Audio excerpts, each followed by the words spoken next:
mahirap pagtiwala. Siguro naman, yung ibinigay ng tadhana sa inyo na kayo ang nagliliwanag, hindi nyo rin gagamitin sa ganun.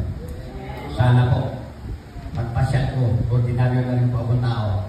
Pag naipamigay ko na lahat yan, ordinaryo na po akong tao. Kahit sana, ipakikain lang ako sigurado libre. Wala po kwenta ang pera. Lahat tayo isinilang na walang pera. Papalik tayo doon. Kasi pag marami kang pera, hindi ka tatanggapin sa langit. Kaya wala na akong pera nun. Nasa inyo ng pera lahat. Ang dahil kayo ngayon. Kaya sana po, gamitin ninyo sa maganda. At lalo na kung mapag-aral ng mga bata, ibabalik natin doon.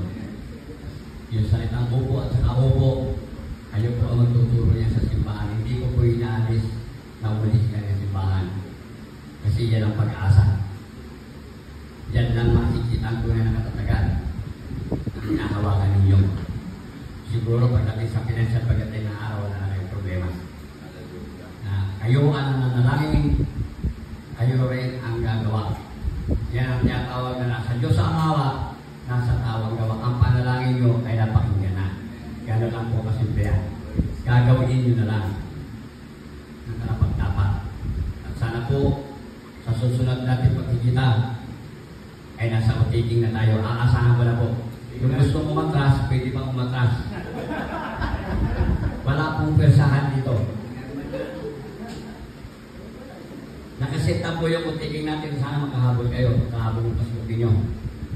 Itong susunod na buwan, 15 sa Pampanga na po yan. Nakaset up po yan.